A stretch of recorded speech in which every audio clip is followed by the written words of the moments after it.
Good afternoon, everyone. It is Monday, April 20th, 2026, and I call this meeting of the Montgomery County Board of Elections to order, and a quorum is present.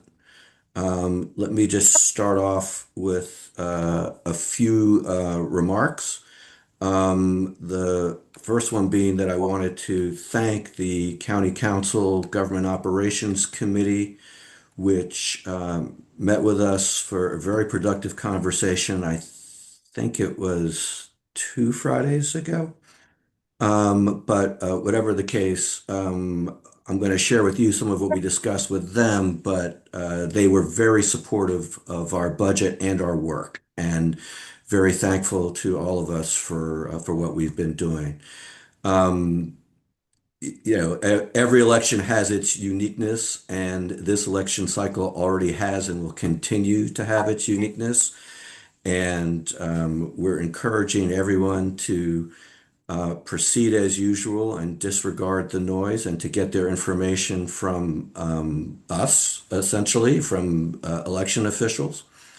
Um, this is a good time for people to check their voter registration and update it if they've moved. Make sure that their choice on whether and how they're getting their mail-in ballot is what they want. If they're getting a mail-in ballot, if that's the form of voting they choose, if they're on the permanent list, or if they order their ballot by this Friday, April 24th, their ballot will be mailed as a part of the early mailings, starting depending on whether they're military and overseas or domestic, the day before or after Mother's Day. So we're talking May 9th and May 11th. But once again, you want to be, if you want to receive your ballot in that first mailing, you need to be on the list for it by this Friday, April 24th. We, of course, are encouraging all of our voters to vote as soon as they're ready before, if you're like me, you misplace your ballot or you get busy with other things. Unplanned things do happen. The earlier you get it in, the less you have to worry about postal disruptions or anything else that could happen between now and Election Day. We also want to encourage people to avoid provisional balloting. That's more work for you and more work for us. If you choose a method of voting, you have a choice of voting by mail during early voting or on Election Day. And for early voting on Election Day, you have a choice of voting using the ballot marking device or pen and paper. You will save yourself and us some work if you stick with whichever method you choose. We are agnostic as to which method you choose. That's up to you. But if you choose one method and then change it, you could end up in the provisional ballot line, and it'll take a lot more time.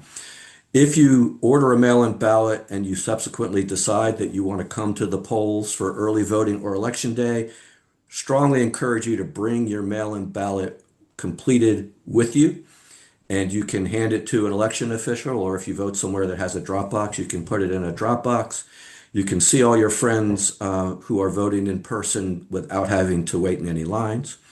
And of course, everyone should watch our website at 777vote.org for important information, including when early voting starts in June, the wait times at our early voting centers. Now, obviously, we will repeat just about everything I just said at some point or another, but I wanted to go ahead and say that today because one of the first deadlines is what's coming up on Friday for people who want to get their ballots mailed to them in the very first mailing of mail-in ballots. Are there any other remarks that board members would like to make? Okay, seeing none. Are there any additions or changes to the agenda? Oh, Boris. uh, thank you. I would like to ask the board to remove point number 9 from the agenda, which refers to website update. As the board might know, we receive all the data for the website traffic from our colleagues from TAPS. Also, board might know, like every other county employee now, that TEPS is transitioning every single website for every single agency, and I believe their deadline is today. So you might assume that we couldn't receive the data for this board meeting, and I'll be more than happy to provide the data for the next board meeting for both months in one report. Okay, without objection, we will delete item 9, the web update, from today's agenda. Any other additions or changes to the agenda? Okay, does anyone have a campaign contribution or attendance at a political fundraiser to disclose? Okay, seeing none, we go to public comment. Do we have anybody who has signed up for public comment?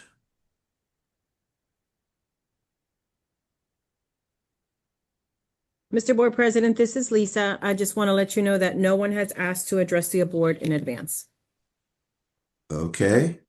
Let me ask our attendees if anybody is seeking to address the board. We need you to raise your mechanical hand, not your personal hand, since we can't see it. And we can call on you if that's the case, but this is the time to do that if you're seeking to address the board. Okay, I see none, so we will move on. So next is the election director's report. Boris. Thank you. I'll be very brief and touch on the key points from my report, which was shared with the board last Thursday and published on our website last Thursday as well. The report follows the same structure as the previous reports. Notice of distribution of materials and voter registration statistics are included. When it comes to the updates from the State Board of Elections, I just wanted to emphasize that the State Board organized 3 days of public demonstration of potential or possible new voting system, and staff did attend one of those days together with the board members. When it comes to personnel, we have selected the candidates for the outreach, recruitment, and training manager position, as well as polling place specialist position within the election operations. The target start date for both of these colleagues will be May 4th. When it comes to temporary positions, nothing new. As we get closer to the election day, the number of colleagues in temporary status who will be joining us goes up. We are currently in 38. As in previous, majority is still with the training section to support all the trainings throughout the county for the election judges, recruitment, and some related to voter services, mainly voter registration and vote by mail. When it comes to the budget, I shared, as usual, the separate document about that tracks our expenditures through April 13, 2026. Our take on the budget and our expenditures is that we are on the path that we estimated that we would be, that we are going through our expenditures as we planned. When it comes to key activities within the sections for the water services, one of the bigger tasks that we had completed in this reporting period is the proofing of the ballots for the primary election. Just for the general knowledge, proofing includes proofing of 771 ballot styles for the paper, and then for the ballot marking device, the touch screen option, and then the same number for the audio version of the ballot marking device. And every time we need the correction of the ballot, we send it to the state, receive the new set, and we repeat the process. It's very time consuming, and in Montgomery County, we do it both English and Spanish. So we had, I believe, sending 6 or 8 teams, bipartisan teams that were doing this that were finalizing this process. Otherwise, for the voter registration, it's any other day that we do processing incoming requests, incoming records, updating existing records, and registering voters anew. One part of my report I would like to point out relates to the letters that we sent to pending underage voters who are registered, who will not be 18 by the date of general election.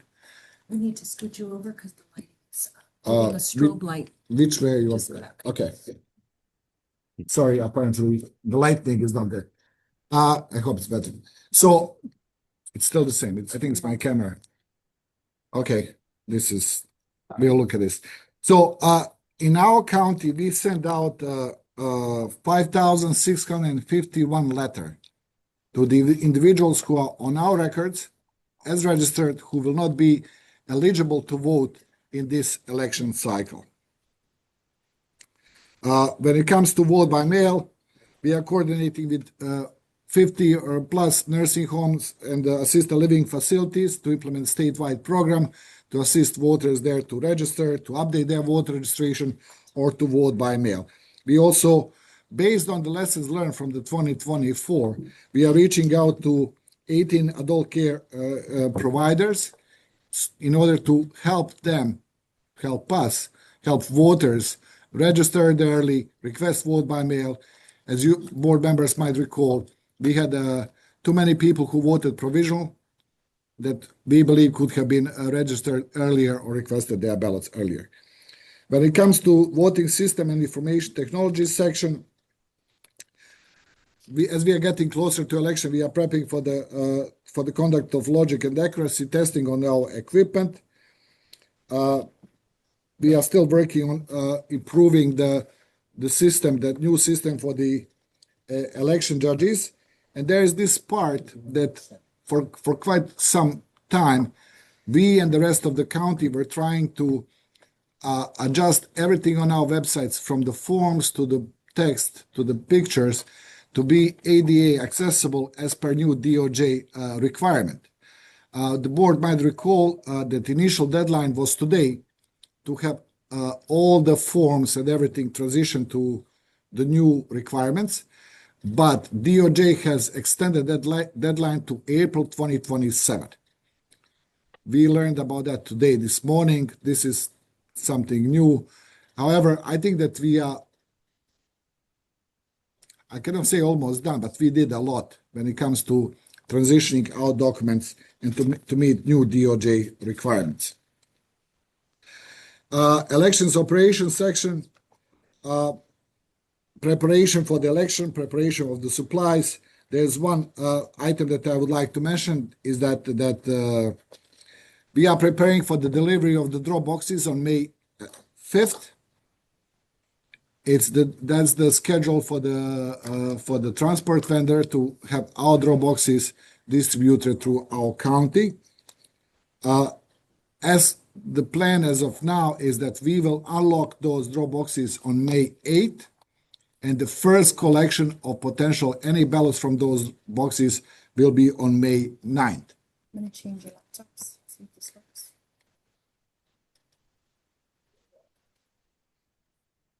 That's fine. Boris, may I ask a question about what you just said? Yes, please. Do we expect that there will be ballots out before May 9th? Because I thought that's the date for the military and overseas ballots to be sent out. Yes. Seems like that might be a pickup with, I don't know if there's enough time for people to vote before that. I understand the same question that we actually had for ourselves. Some of those Yokawa that are supposed to go out 45 days prior the election day, they're actually web delivery. And some of those are actually in the county or could be in the county on that day. So we don't want anyone to go to our Dropbox and find it closed. I think that we would like to apply the same process we had in 2024, when the first day or two we need new teams to develop a routine, let's put it this way, of the route, of how they approach the drop boxes, how they organize their blue bins in the car as they go around. So it's kind of a warm up for the team as well. But bottom line is some of our voters might have ballots in their inboxes on that day. They might decide to return them. We want to be ready for any single ballot. Okay, sounds great. Boris, were you done or were you just taking a break there? Yeah, I was asked to change the computer, hopefully to minimize that light thing that is. Yes, we no over to my longer are head. seeing an indoor thunderstorm over your head. So, Fair enough. That is as far as election operations section is. Before I move to the outreach, recruitment, and training, that will be like separate part. Maybe if there are okay. any Yeah, questions. I see Alex has his hand up, so I'll Okay, call on him now if that's okay. Sure. please. Thank Go you. ahead. Thank you, Yeah. Mr. President. Boris, I just wanted to clarify, did you say the Department of Justice's deadline to comply with the new website accessibility requirements was extended to when was it? April 27th. April 27th. So that's basically No, wait, April of No, 2027. April of Next year. 2027. April of 2027. Okay, so Yeah. it's not next week, it's next year. No. Right. Okay. And I think if my memory serves me well, I just read the announcement this morning. There are actually two deadlines depending on the population. If for the jurisdictions that are 50,000 or less, because it applies to municipalities as well, I think it's April of 2028. And I Okay. think there was a lot of, I cannot say pushback, but I think there were a lot of problems in smaller jurisdictions to find qualified staff to complete all the processes because it's a lot. Okay. Boris, it was, if you had 50,000 or less, fewer residents, you had until April of 2027. It's been pushed back to April of 2028. Large jurisdictions are now April 2027. And the deadline for large jurisdictions had been this year, I guess? I believe it was today. Oh, it was Today. today. Okay. All right. All right. Thank you. Any other questions for Boris before he proceeds? Okay, go ahead, Boris. Okay. The last section is outreach, recruitment, and training. I believe we are implementing our outreach program according to the plan. We are present in every part of the county. We receive applications from volunteers who are interested to serve. I must admit that numbers of volunteers who are coming forward this year is that number is much lower than in previous years. We did expect some drop in terms of recognizing that this is primary election. It's a gubernatorial year. Elections are very close, very late in June. MCPS finishes the school year before the election day, but still the numbers are really low. In my report, you will see that we have a bit over 3,700 of prospective volunteers who renewed or submitted their application. It's a bit under 1,500 volunteers who completed in-person training, and we have almost 2,000 who completed the online quiz. So you will also see that this report was prepared on 16th of April, and from 16th of April through April 27, only 248 people signed up for in-person training. Our capacity is much bigger, knowing that we are running training in multiple locations. Again, it's we hope that as we get closer to the election day, as the campaigns pick up, as our voters get more involved in the campaigns or the candidates themselves, that interest for serving as election judges will follow that and that will spike and go up. Part of a new requirement for the last few board meetings that I had, and is new policy introduced by the state election administrator, which says that I have to report to the board on a parity between the majority party and principal minority party affiliated election judges as assigned to the polling places, and with a special focus on chief judges. In the previous two board meetings, I would say, I was very straightforward with the board that we had nothing to report because we didn't start training at that time. Therefore, no one could have been assigned. Board would recall that the first training session was actually scheduled for the day of the March board meeting and had to be canceled because of the weather, the storm that was going through the county.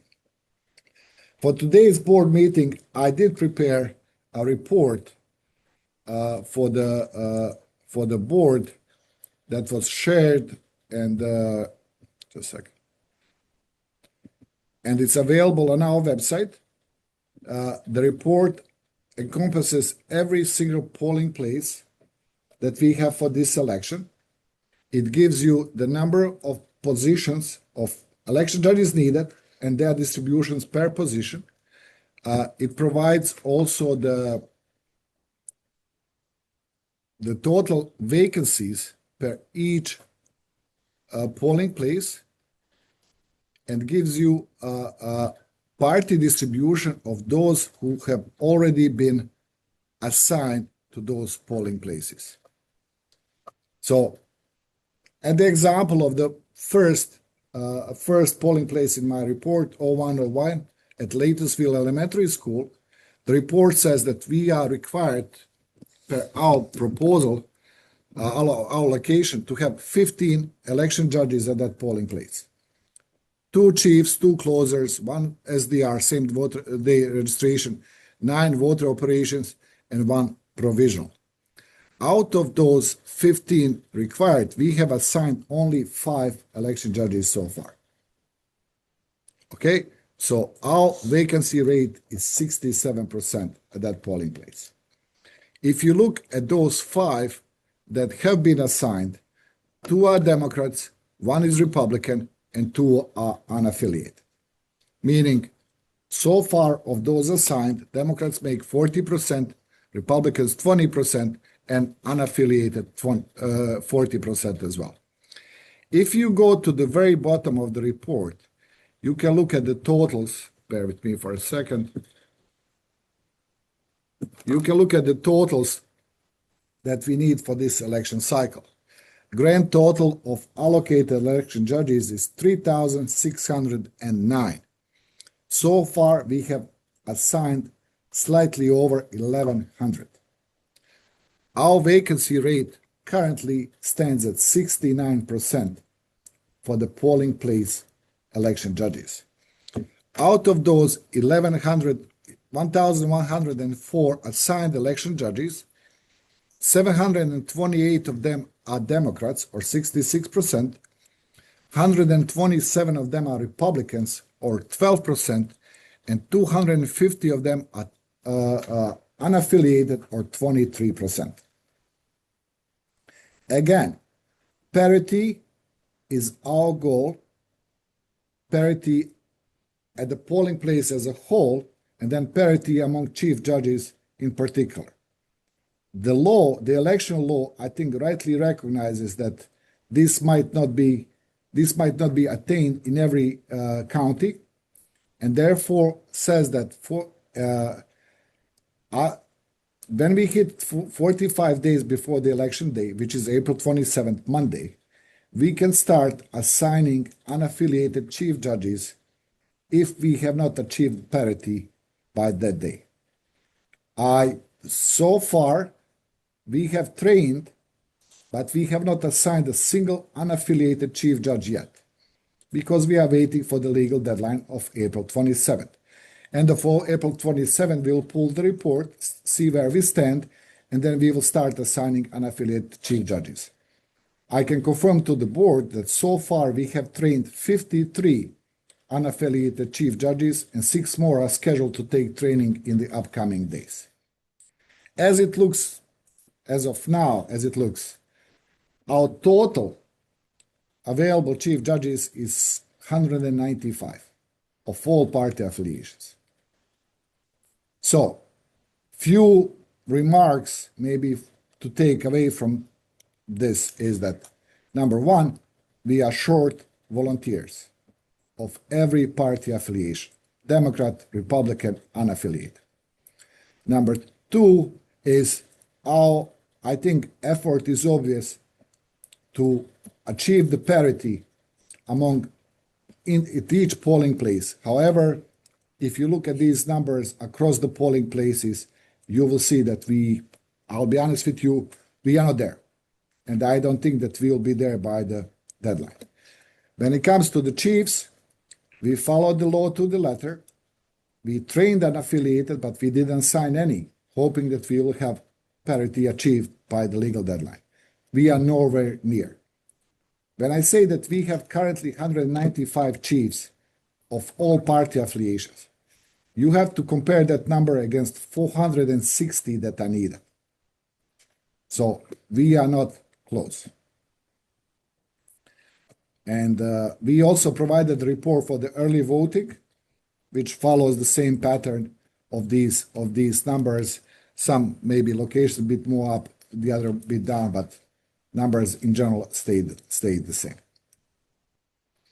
I don't know if the board has questions. Yeah, Boris, I have a couple, and then I'll go to Alex, who had his hand raised, and anybody else. I know that we've done a lot to reach out to people. I know we have the best outreach program in the state, if not, the country. I know that we've made extra efforts in, to make sure that we're covering different parts of the county. We've made extra efforts to target specifically the Republican Party because we have a shortage of Republican judges. I know that we've done a lot. And what I don't know is how where we stand today compares to how we've stood at this moment in time in the past. In other words, should we expect that our judges are like some of our voters who will wait till the last minute? Or, are there other things that we should be doing now? I realize that it's not completely within our control. And let's make clear, we start off with a voting population that has 4 times as many Democrats as it does Republicans. And the numbers that we have so far, the percentages don't even match up with the voter registration numbers, let alone with so-called parity. But I guess my question is, do you have any ideas as to what else we should be doing in order to address this? I know you sent out a press release recently, and I've heard about it from a number of people. Like everybody I was running into at an event recently was saying, I hear you guys need election judges. It's like, yes, we do. But what else can we be doing? So, few things. Our numbers are below our numbers for the presidential primary in 2024. I don't have exact number with me, but that's the conversation that we had here. Numbers, I have to pull numbers from 2022 primary. Gubernatorial elections are historically a bit harder to staff with volunteers than presidential. It's And nothing the new timing there. affects that too. Absolutely. It's nothing new there. I'm just saying that I would like everyone to be aware of the numbers as they are, because numbers are what they are. There is nothing there to hide. We, as you rightly pointed out, I still believe that we have the best outreach program in the state in terms of number of events throughout the county, all the zip codes, visits to the high school. I think we are the only county that visits all the high schools, especially like twice. If you would read Election Assistance Commission report, you will see that the percentages of our election judges that are under 18 is double the national average. 18 to 25 is 2.5 national average. So we are excelling in those areas. I believe that we have some 50 more events planned throughout the county. Gilberto is always and the team somewhere. You might also, let me just share with you, we have email addresses for roughly 50,000 email addresses associated with our voters who are affiliated with the Republican Party. We sent a dedicated email to all of them last week. Literally with the invitation, please sign up. You, your family members, your friends, your neighbors, your community, everyone is welcome. Our goal is, again, we have to get on the schedule, but pretty soon we'll be sending the same email to everyone whose email address we have. That's like 450,000 emails will go to our registered voters with the same message. Join us, please volunteer, invite your friends, family, neighbors, community, whoever, just to come. Here are the requirements, here how to do it. So I think that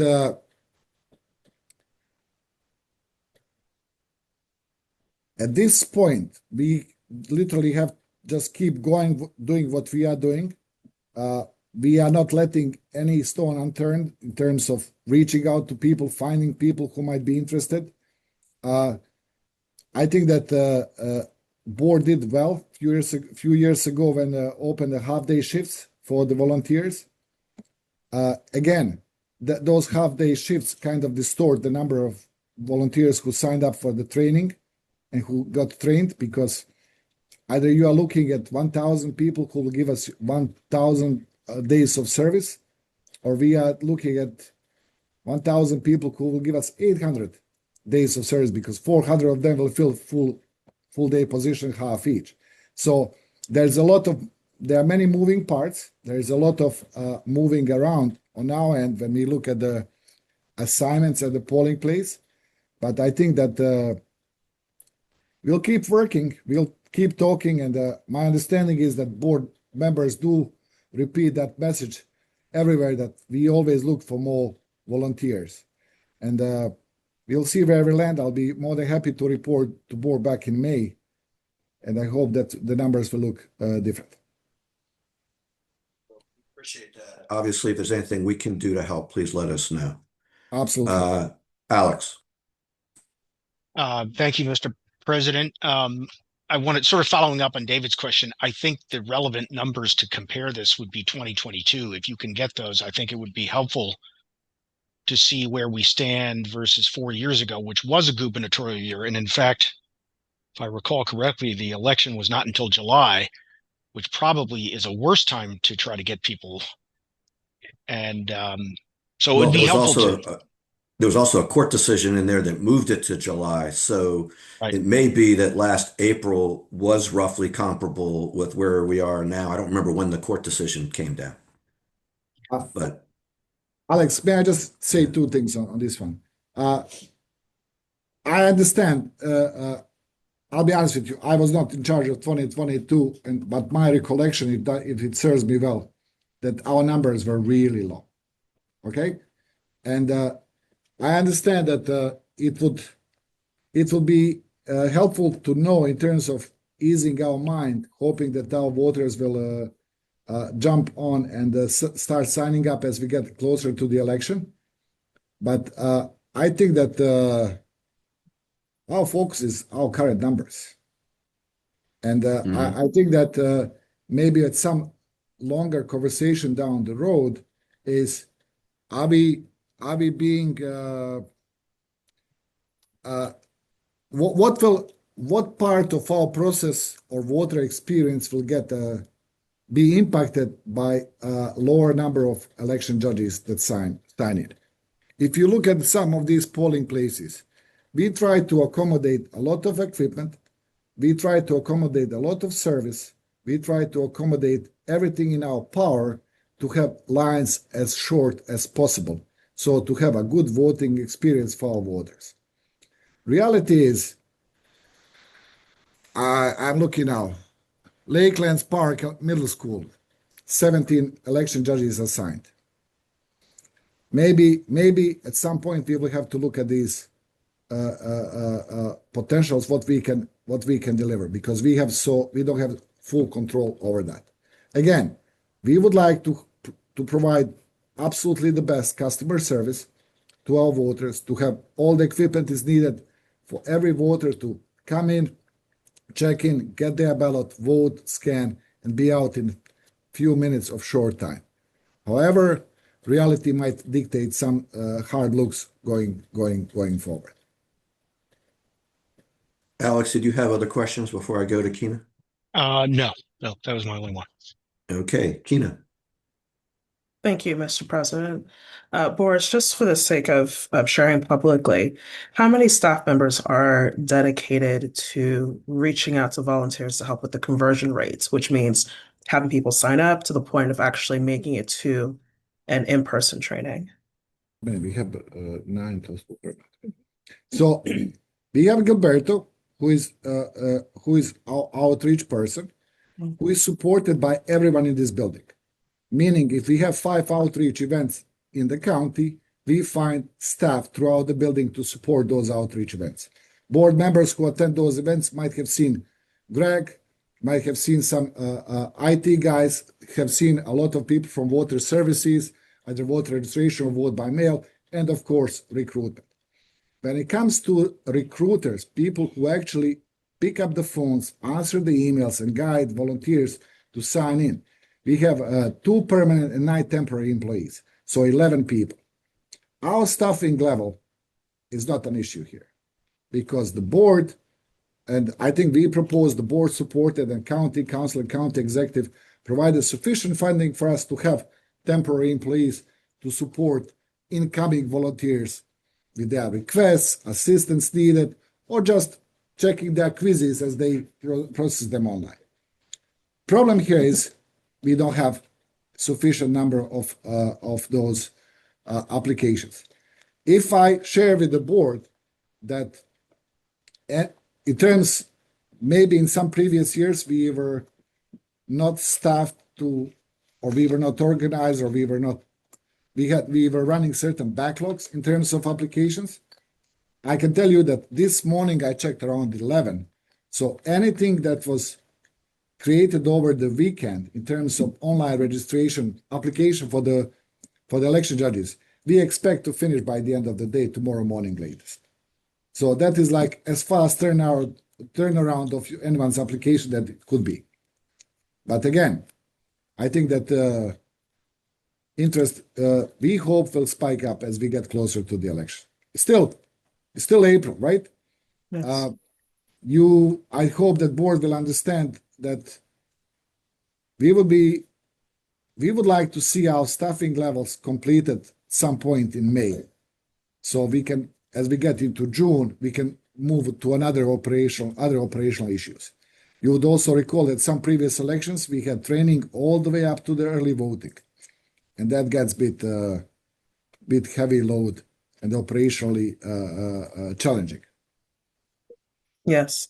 And Boris, thank you. My point of asking was not to be an indictment type question, but only Oh, just to bro. make sure the public is aware of the kind of support that is put in place and how much they work to expedite those applications so that we are very quickly getting people back into the swing of things.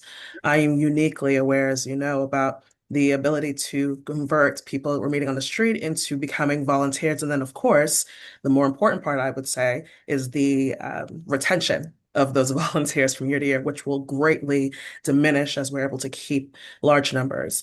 My other question on top of this, to that point, is as our president has asked, how can we support in making sure that we are getting more people to the websites, to their emails, and things like that? I know in the past we've talked about working with precinct leaders to galvanize people in that way, also working with central committees. Are there any other organizations or entities that we all could be working with to help get more people to the Board of Elections to become volunteers? I also recognize that this is a particularly hard season for people, and so their priorities and their ability to participate in civic engagement in this way versus being able to take on some more personal matters is being challenged at this time.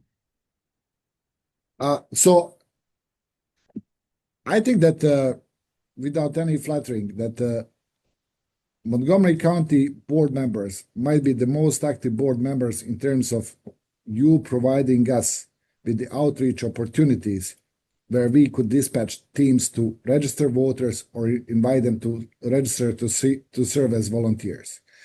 I think that with our list of the events in the county, our list of partners in the county, and any event that 7 board members hear about and pass information instantly either to me or Gilberto, we have a very good record of covering anything that's happening in the county with our presence.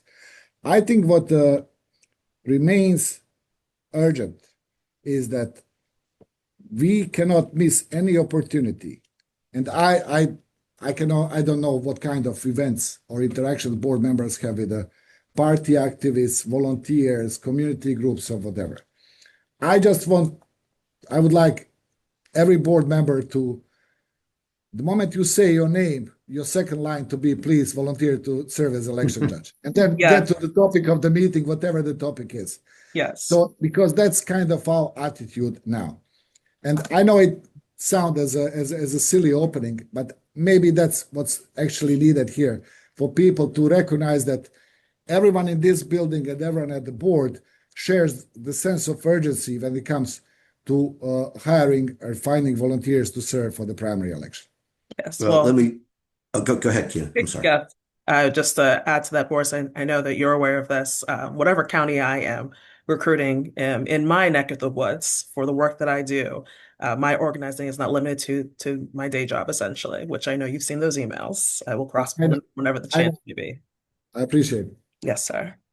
Well, and I was just going to say that I did what Boris just suggested at a Democratic Central Committee meeting last week. I think that I went with no intention of opening my mouth at all, just to observe, but I took about a minute and a half to encourage people to sign up to be election judges. And I was also happy to connect indivisible Montgomery County women with Gilberto, and I don't know exactly what they're going to be doing, but they're going to be doing some work together. I think we all have people in our networks of all different kinds that we can reach out to, and I guess we all need to do that. I do agree with Boris. I mean, it would be useful to know what happened 4 years ago, but of only limited use because that was 4 years ago. This year is this year, and the task remains pretty much the same, whether we are ahead, behind, or on schedule to what we were then, because every election year is different. If I may add, Dave, very briefly, something to Alex's question. If there was a pattern of certain processes that were implemented in this building, if there was a pattern of volunteers' behavior that was triggering late sign up, I think our job is, at least the way I would like to see it or going forward, is to change them. Like we try to do things earlier. We would like to work with our volunteers to sign up earlier, to commit earlier, right? So they can plan on their end, their life around their commitment for the early voting or election day. We can sign them up. We can book the polling place and say, that's it. It's closed because we are fully staffed. So it's, I think that I know how successful I'll be. I know that I'm supported by the team to try to do things sooner. Try to do them earlier if possible, because it makes everyone's life much easier and better. But on the other hand, you have a guideline from the state that you can't assign unaffiliated voters until a certain date. And to be clear, when you were mentioning April 27, that was not April 2027. That was April 27 next week. Next Monday.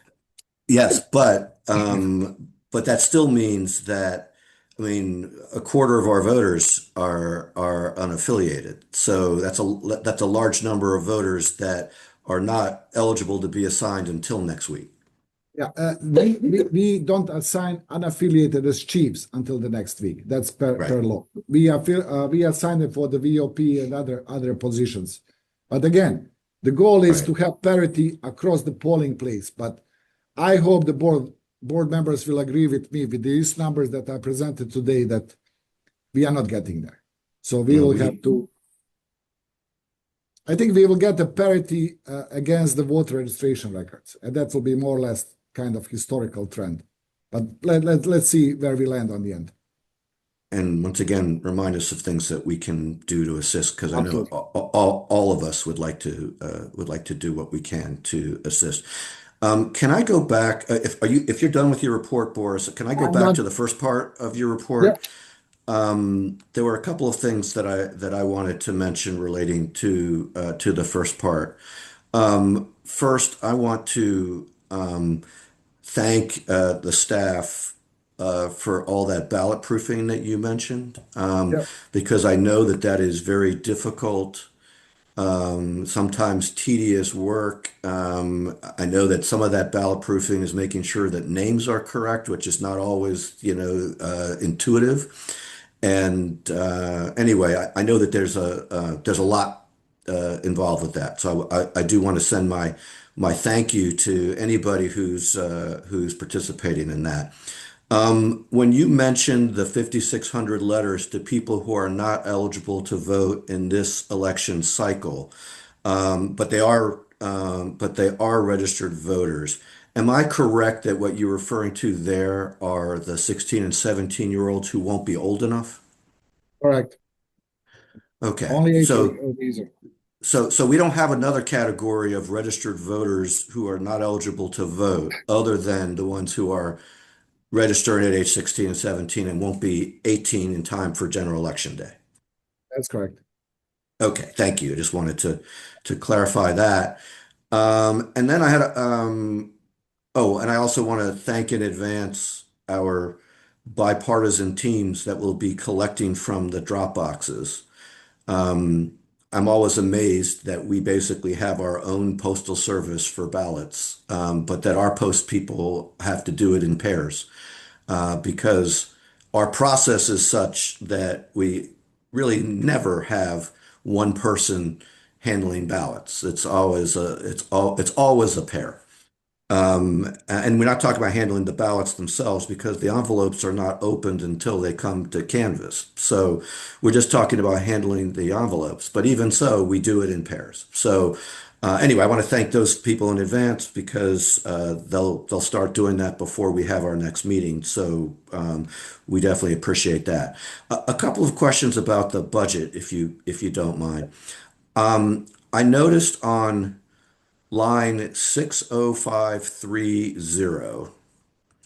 that we have a substantial amount budgeted and a very small amount spent. We have $2.3 million budgeted and 11,000 that have been spent. And I was wondering if you could explain that, please.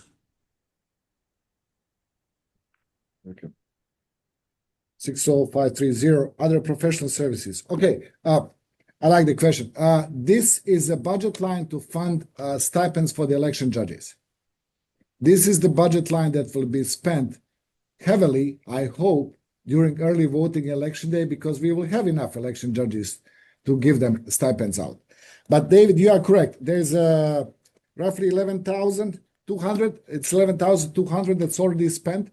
And well, point taken. The spending occur outside of the election, correct? That's the fact of life is after every election, we have certain number of our volunteers who misplace, destroy, or lose their checks that we send them for their service. And we do honor those payments. So this 11,200 are actually payouts for the volunteers who served in 2024 election cycle, who contacted us because they lost, destroyed, misplaced, or I don't know what with their checks. We contact the finance department in the county. They stopped those checks and issued new ones, and these are the payments that were charged literally for 2024 election cycle in this fiscal year.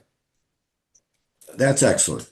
So one more thing we should tell people when they sign up to be judges, if they lose their paycheck, we'll replace it and make sure they get paid. Absolutely. And if So I may just give heads up to the board, knowing that June 23rd is election this year, this transition of spending one fiscal year against another might be even more visible going forward because the fiscal year will finish 7 days after the election day. So we will see how the spending goes out. Okay. okay. Then line 60170 for background checks. Can you explain what that is for, please? Okay. So we do background checks on every temporary employee or any permanent employee as required that join us in the building. I can also confirm to the board, we do background checks on everyone who is carrying live ballots in the envelopes, which means we do background checks on all Dropbox attendants and everyone who is engaged in a nursing home program. We know that, as Dave mentioned earlier, in every Dropbox pickup is done by bipartisan team. The same goes for the nursing homes. This is just another layer that we do here. We do background checks on all of those individuals who at some point will have in their hands a ballot envelope, closed ballot envelope. So we have spent around $1,000 out of $4,000 on background checks. No, sorry, spent $2,000. The remaining funding will be spent when we start onboarding Dropbox attendants and nursing home program participants. So we will do background checks on that. So you may not know this off the top of your head, but what would be an example of something that a background check would find that would lead to your saying thanks, but no thanks? I'm not sure that I can share that in open setting, but any type of Lisa, correct me here. Anything that's open, like So to confirm, it goes to the Maryland State Board of Yeah. Elections. so. Any background check results will go to the State Board of Elections. They will notify us of any issues that they might see as a potential that would prevent us from hiring. I think that I would believe if anyone is part of suspect in any ongoing investigation or cases, felonies and this kind of cases will be flagged out for us to take a look. Okay, thank you. So it's not only us that we are looking at; it's State Board as well. So but we might, I'm not sure if other counties do background checks on everyone, but we do. We just do it and for the peace of mind. Okay. So our bipartisan teams are not just bipartisan teams, but they're bipartisan background checked teams. That's correct. So, okay. Thank you. That's all the questions I had. Is there any other questions for Boris about any part of his report?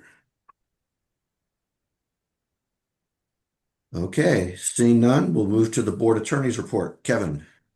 Thank you, David. So at the risk of jinxing us, there is no pending litigation involving the Montgomery County Board of Elections.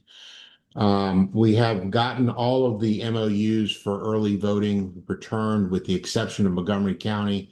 And I did speak to Montgomery County today. That's being circulated for signature. We should have that within the next week. But we also have execute agreements with MCPS and with Montgomery College. We have agreements with, more basic agreements with Friendship Heights, Rockville for the use of drop boxes. So we have pretty much all of the agreements that we need in place for early voting locations and drop boxes for the election cycle. So other than that, I have nothing else to report. Wow. A short report from our board attorney. Any questions for Kevin? It's a good thing, David. Oh, I know. I know. I'm not complaining. I'm not complaining. I'm just commenting, not complaining. Okay. Any other questions for Kevin? Okay. I'll just take this opportunity to thank Kevin for his excellent work in between board meetings. He's been helpful on a wide variety of subjects, and we really appreciate it, even if he did manage to find a better weather place to be today than we did. So, okay. Next is the overview of 2026 election legislation. Boris. So I shared with the board a document that was prepared and it's on our website. It's a regular tracking of legislation. Any board members and anyone who is interested can find it on our website under today's board meeting. You will see that something different with this document compared to the previous month is that some rows are marked green. those House bills or Senate bills that are marked green are the ones that actually passed to become a law pending governor's signature. I will not. I don't want to go through every bill because quite a few of them were mentioned before at different board meetings. I just wanted to emphasize few of them that will be coming down the road, some for this election, some at the later stage. One of the bills that's coming in 2027 is related to the bus stops at early voting sites. This is the bill that was the departmental bill that came from the State Board of Elections. That's our work, and when I say our, I mean Mindy's work for 2028 election with our colleagues from DOT and the early voting sites to figure out how best to do it. The next one that I would like to mention on the House side is the House Bill 1001. It's the House bill that clarifies authority at the polling places and expands it to assign it to the state administrator, deputy administrator, or local election director. This authority so far was only confined to election judges and their interventions at the proceedings at the polling places. This bill is something that I believe we will look even further because it has a part that addresses challengers and watchers and at the polling places and rights and responsibilities of election director, of election judges, of the challengers and watchers, of those nominating entities, introducing that local board should receive the nominating letters from those who are assigned as challengers and watchers for the polling places before they are dispatched, and operational details like that. When it comes to on the Senate side, few bills from Senator Kagan in particular, she got a plain language bill that will going forward for the petitions and anything that's being communicated. Senate Bill 141 is talking about election disinformation and misinformation in the new time, new age, and new reality that we all operate in. And the last bill that I would like to mention is again Senator Kagan's bill, Senate Bill 949, that has two aspects that I believe are relevant for us. First, in previous years, we might have used different names for the web delivery ballots, internet delivery ballots, print your own ballots. Going forward, according to this bill, those bills are to be called print at home. And I hope that the board will understand that me personally and staff will do everything possible once this bill is signed into law to adopt this language going forward. But at the same time, a lot of our communication materials for the primary election has already been prepared with the terminology that board used previously, which is print your own. So we will definitely have this terminology used in everything for the general election, but for the primary, we will try to do our best once the bill becomes a law to adjust language where we can adjust it. But when it comes to the sample ballot that's going already in printing, when it comes to voter guide that we are finalizing translation in 6 different languages to be up, hopefully, I hope next week, we are too far in the game. And on the top of all those printing orders that we have for the trifolds, bus cars that will be shared out, and everything else. Again, so we will do our best, definitely, to do what we can now, and with the focus 100% implementation for the general election.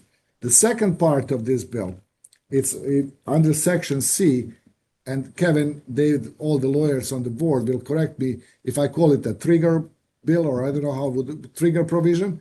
What would be the proper term? Basically, which says if a certain ruling comes from the Supreme Court to mandate that mail-in ballots be received by the board by election day, this portion of the bill should kick in and would allow us to count non-federal contests by second Friday, to receive mail-in ballots and count non-federal contests by second Friday 10 a.m. after the election day. This process should be prescribed by the state election administrator, and we will see how it goes forward.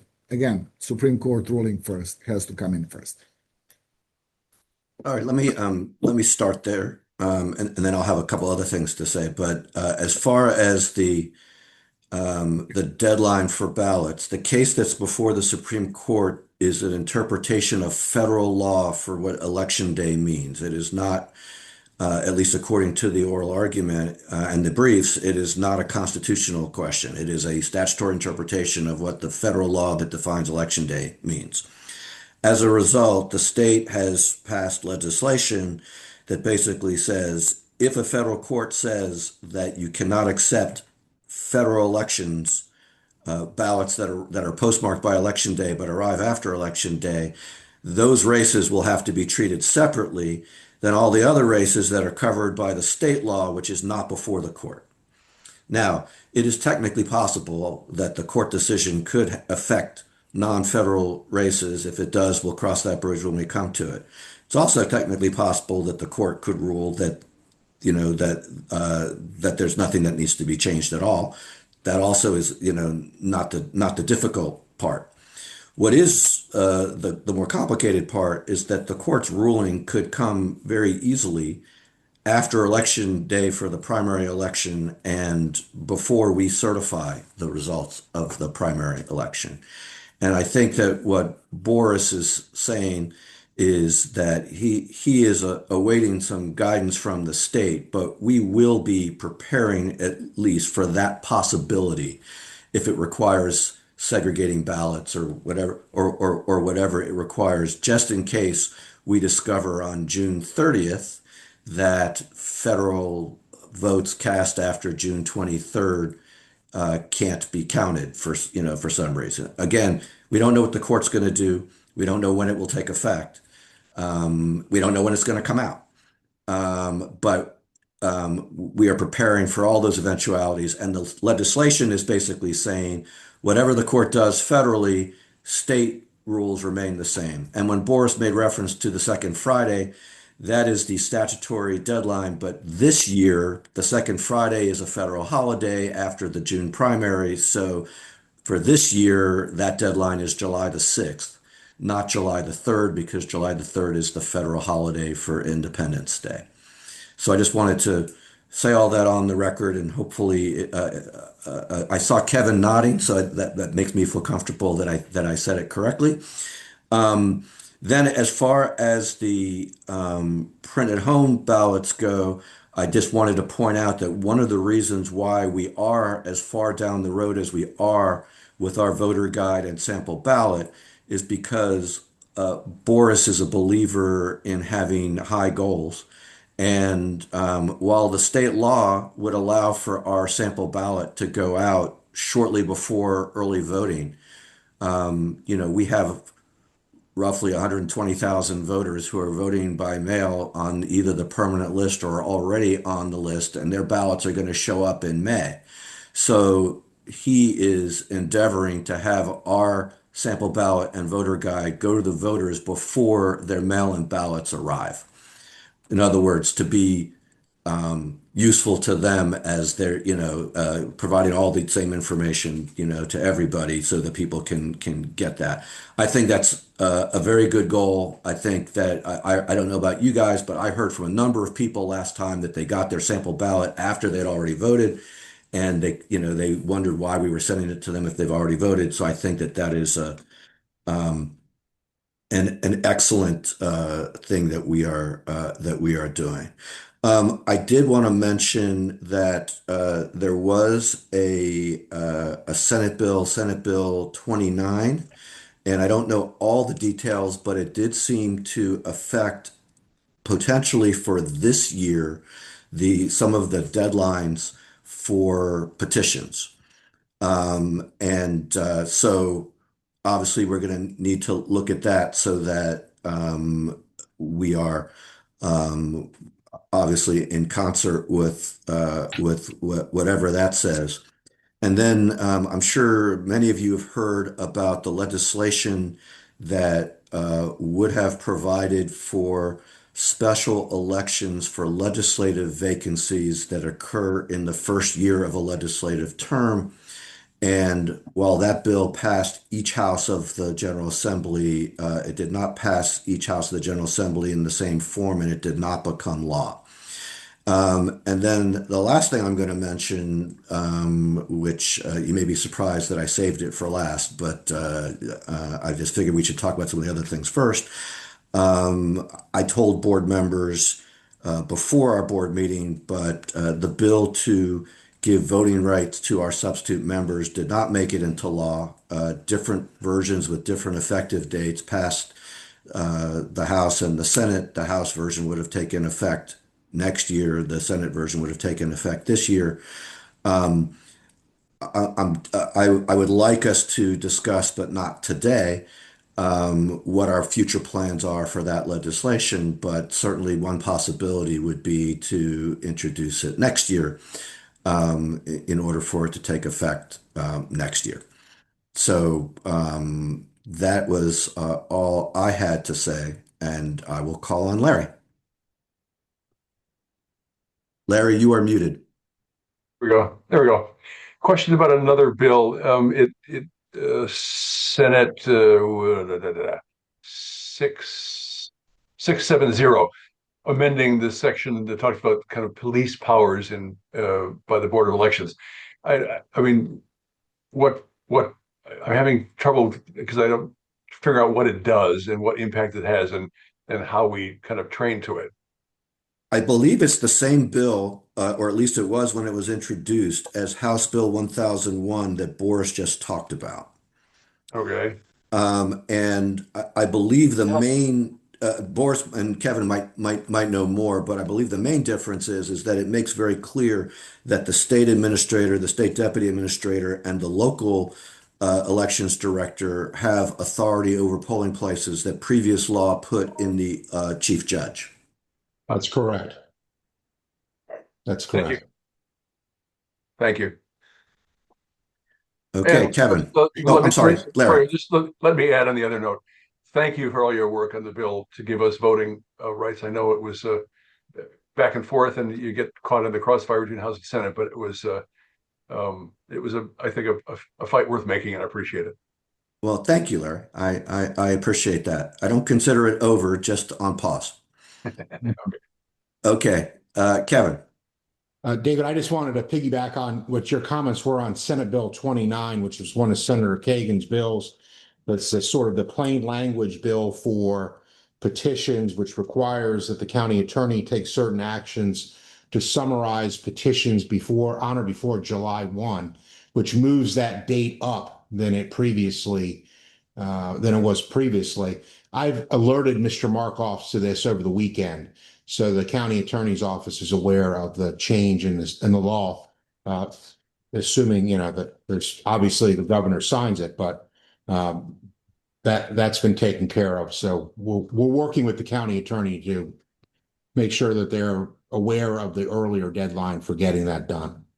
So, do I recall correctly that the bill distinguishes between opining on the language of the question and on the signatures that are required? That the signature deadline may not have been changed, but basically, as I understand it, the county attorney is talking about what the question would do, but it's our job still within 20 calendar days to go through and validate signatures.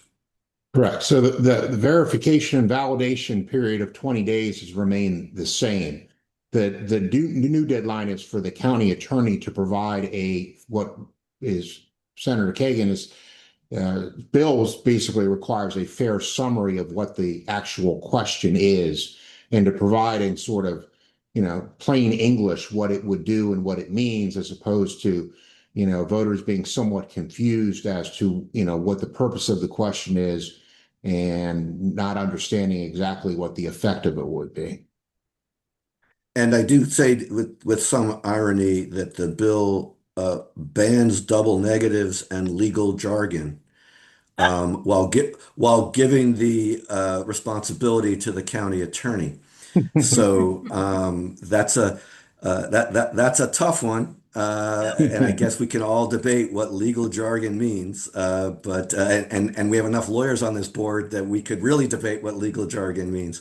But in any event, I mean, I understand we want voters to be able to know what they're voting on, so that they can have a clear idea. And Kevin, I appreciate your clarifying that. Sure, no problem. Anything else on? I saw Lisa's hand up for a moment, but is that you, Boris?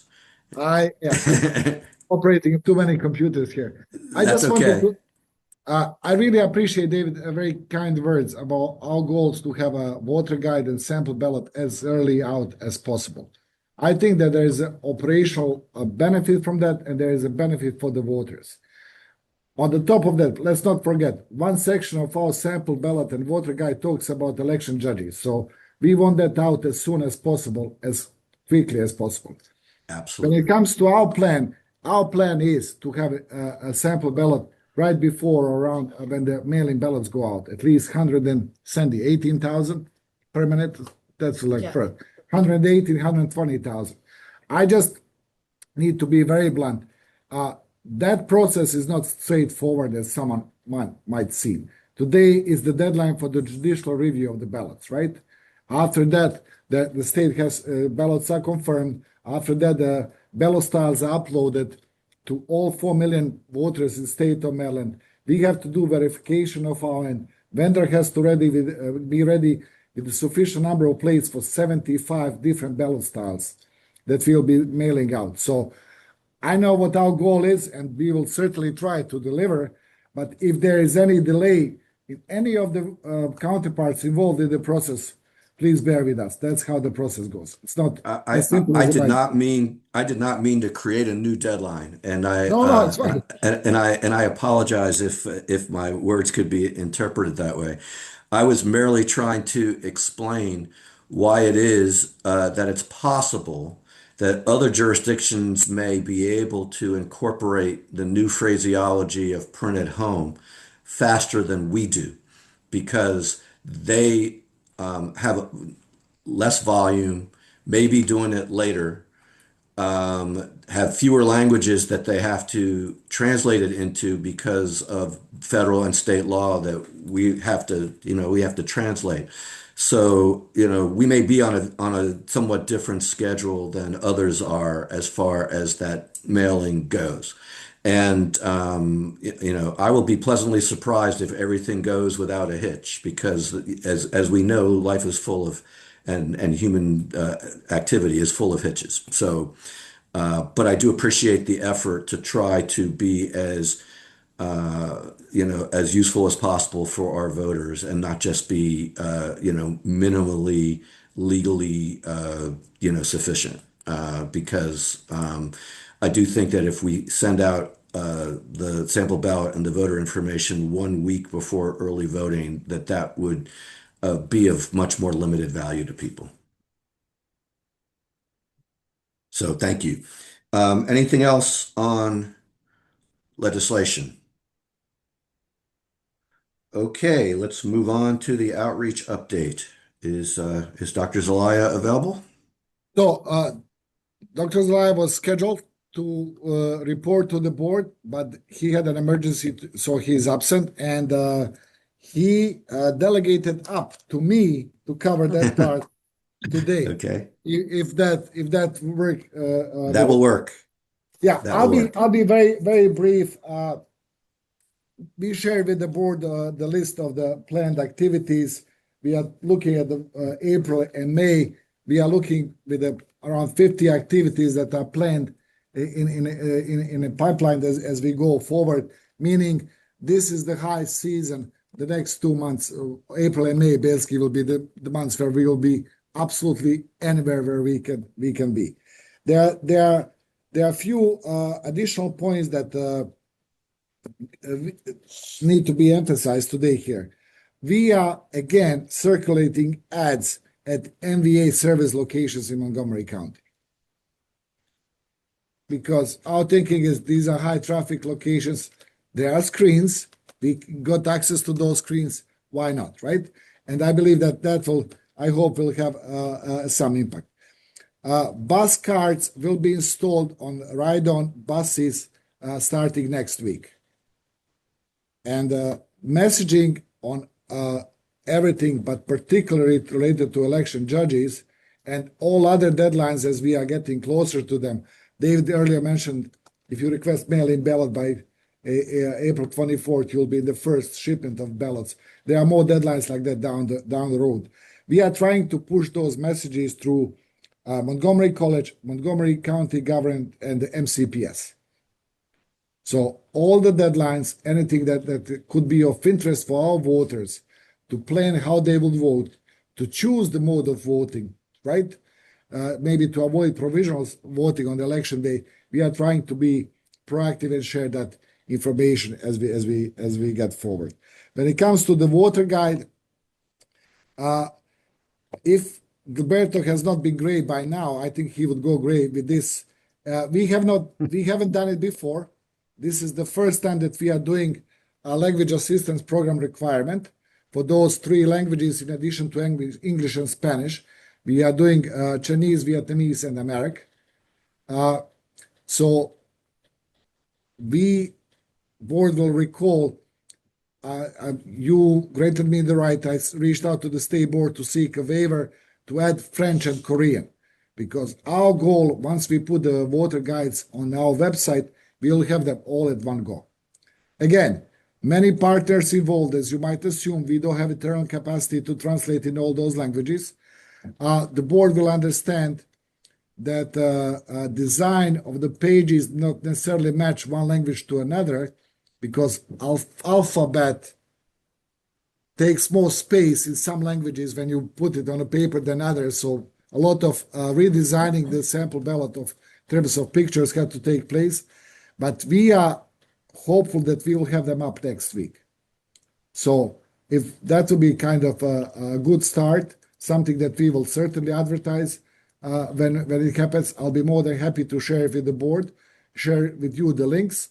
And I'm pretty sure you are in touch with different communities who use these languages in their household, in their communities, churches, or whatever that we would like to reach as well. That will be shortly outreach. That's excellent. Thank you. When you mentioned that there were other deadlines relating to ballots, do you mean that there are other kind of mass mailings at different times in the process, or is April 24th I mean, I know that's the one that's legal, that's in the law, but. So the deadlines that I'm referring, so let me go back. The first so-called, the first mailing will include anyone who is on the permanent vote by mail list and anyone who requests a mail-in ballot to get application processed by Friday, by April 24th. After that, mailings will follow certain schedule with more frequent mailing as we get closer to election. But basically, they will follow whenever you submit your application, we will process it.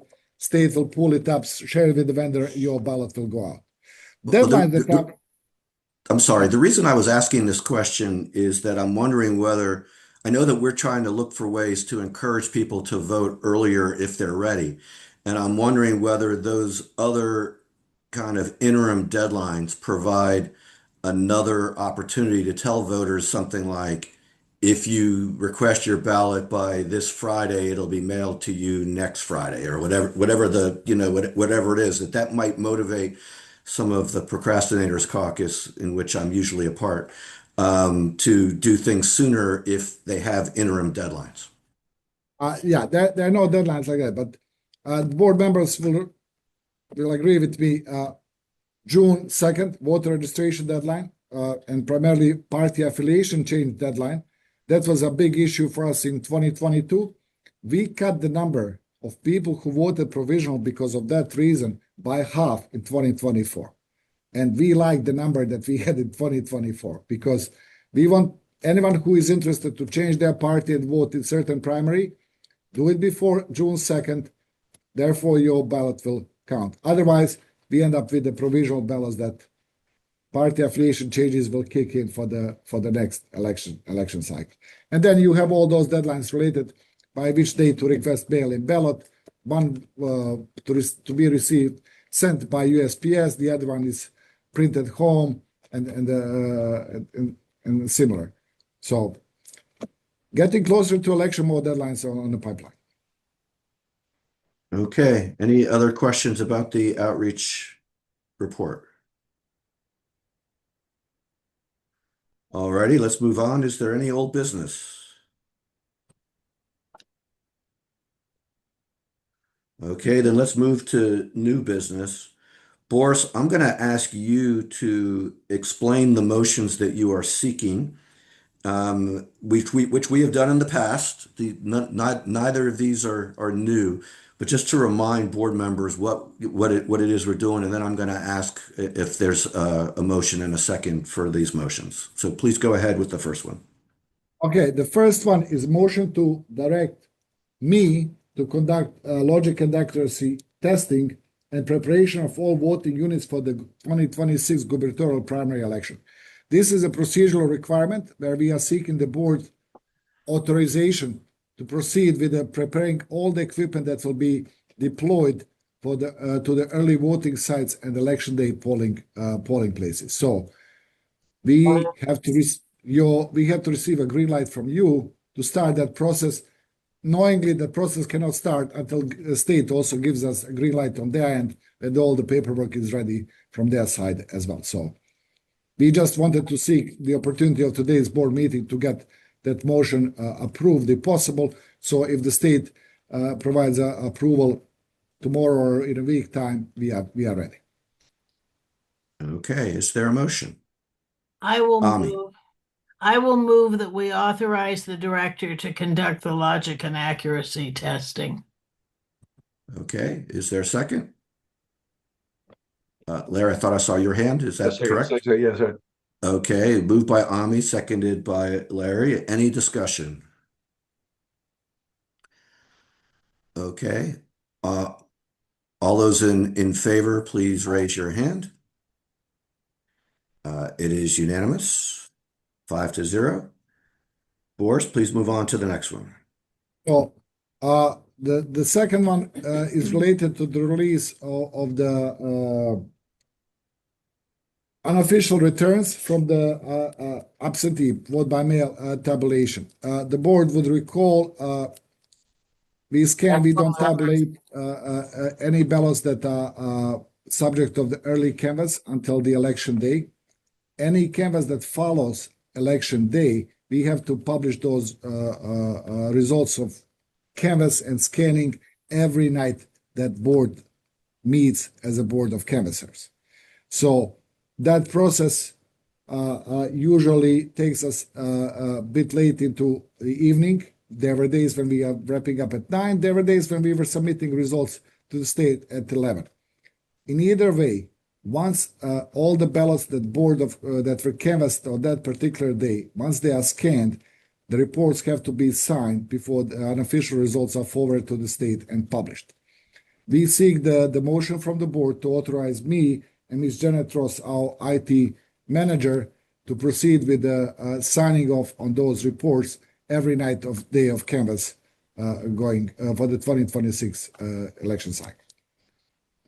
And some of you may remember, I'm guessing that Alex and Kevin do, that before we started delegating this responsibility, board members, one from each party, had to come back to the board in the evening in order to sign these.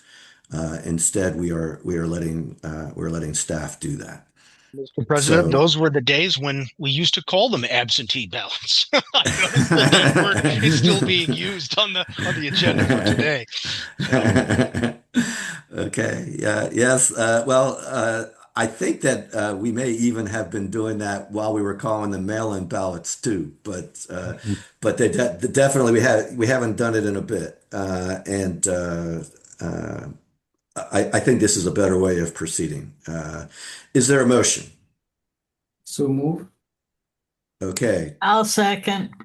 Okay. Daniel has moved and Ami has seconded the motion to authorize the election director and the manager of voting systems and IT section to beginning after the polls close on election day and at the end of each subsequent day of canvassing, prepare and release a report of the unofficial returns of the absentee ballot, otherwise known as mail-in ballot vote tabulation. Is there any discussion? Okay, all in favor, please raise your hand. It is unanimous, 5-0. Thank you all very much. Is there any other new business? Okay, seeing none, we are now to list future actions. Did we give any future actions To check and see what, yeah, to check and see if we had data on the volunteers in, 2022? Okay. Just as a matter of curiosity. Okay. And I don't know if this qualifies for listing as a future action, but we did say to let us know how we can help. So, um, I think that's always the future. agreed, but I don't want it to never reach the present. So, I just want to say that, please consider that not to have been just a politeness on our part. Consider that to have actually been something that we are awaiting any suggestions for what we can do to help in terms of the election judges. And of course, we will not wait for you for your suggestions. We should also make our own if we come up with any. Obviously, we also can all reach out to our own networks to make this point. Yeah, David, I will Um, comment that I am going back to the Republican Central Committee tomorrow evening and challenge them to meet my criterion, which is each of them go out and recruit one new election judge, as I did. and I should have said this earlier, but let me also mention that when we went to meet with the county council, council member Katz asked a very key question, which was, do they have to live in Montgomery County? And the answer is no. They have to be a registered voter in the state of Maryland. So, Ami, I would tell you, I mean, I would tell everybody, if you have contacts with people who are close enough to do the work, but don't happen to live in Montgomery County and they are registered voters, for example, if they lived in Frederick or Howard or Prince George's, our bordering counties, now, admittedly, we're not going to make friends with the Board of Civil Elections in those places, but we also have great need. And so if you know people who might be interested, or maybe they want to see how we do things in Montgomery County, that's also a possibility for serving to election judges. And anyone who lives in those places should feel welcome to join us and see how we do things, and tell us how it's done differently where you are, etc. So anyway, anything else for the future actions? Okay, we have the minutes of March 16. I believe this time my email was the last email on this point. No, is that true? Did I you thought have, that I thought that you had an email I emailed after you, and then I thought you said that your last email was that you agreed with what I did. yes, I did. And I don't So know, I'm I didn't I'm make any changes to yours, I don't think. so to be more accurate, I should say that Ami's email was the last one, but mine, if you're looking for the document that we are voting on, it would have been attached to my email, and I'm looking Right. for it right now to tell you when it was, so that everyone knows, when it was. So give me a second here.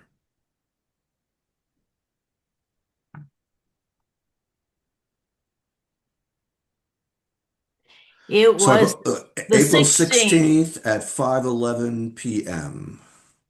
Huh, your clock is a little ahead of my clock. Mine says 5:10, but feel free. Okay, well, I don't know what accounts for that, how I was able to send it before you received it, but I think that that requires a DeLorean or something. But anyway, okay, so I think you guys at least know what we're voting on, right? Is there a motion on the minutes? I'll move Um, that we vote yes on those being our minutes. okay, Larry, is that a second? Larry, you're muted. Okay, that's a second. Any discussion? All those in favor, please raise your hand. And one, two, three, four, five. I don't see Kina. So Margie, okay, it is unanimous, 5-0. All right. So future meetings. Our May meeting will once again be a virtual meeting. And we have moved, I think I told you all this by email, but I want to announce it to the public. We have moved the swearing in of the Board of Canvassers to the very start of the meeting on June the 1st. So we're going to all get sworn in person at the new Training and Canvas Center at the board on June 1st at 10 a.m. That's an in-person meeting. There will be an opportunity for board members to make comments if we are so inclined. Then we will also swear in our canvassers, and then we will get to work on starting the canvass for the primary election. Boris and Kevin, have I left anything out that we need to say about June the 1st? The clerk of the court will be there. Kevin has arranged for Karen Bushel, the clerk of the court, to attend, which we appreciate her coming out to do that in person. I think you covered it, David. See it somewhere. Very good. Okay. And then we do, and Keen, I'll come to you in just a second. As per usual, and I think it even might be a requirement. I don't remember if it's a statutory or a regulatory or a policy requirement, but we will have a virtual meeting on election day at 11 a.m. From wherever you are, so that you don't have to come into the board, because we're all going to be out and about, and we will figure out between now and then where we'll be out and about so that we can all cover what needs to be covered. There are some special locations that might require some special attention at different times of the day. But at 11 a.m., we will have a virtual meeting on June 23rd, Election Day. Kina.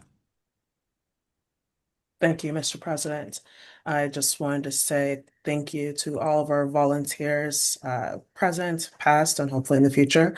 It is National Volunteer Week, and we greatly appreciate the service that you've provided to this Board of Elections. I know we talked a lot about the transactional action of providing service, but also it has to be said that the impact you provide and just simply showing up and being the person that we are calling upon, and you keep answering that call, is greatly, greatly appreciated. So to all of you, thank you so, so much. Thank you, Kina. If that were a motion, I'd second it, but I'll just say that I agree. And let me just add to that the first week of May is, I believe, Public Servant Appreciation Week. So I want to say to our staff, and to those of you who are public servants, I know that includes I know that includes Daniel and Alex among others, and others of us have done that in the past. But just want to say that in addition to our volunteers, our paid staff are doing, I know that we all believe this, amazing work.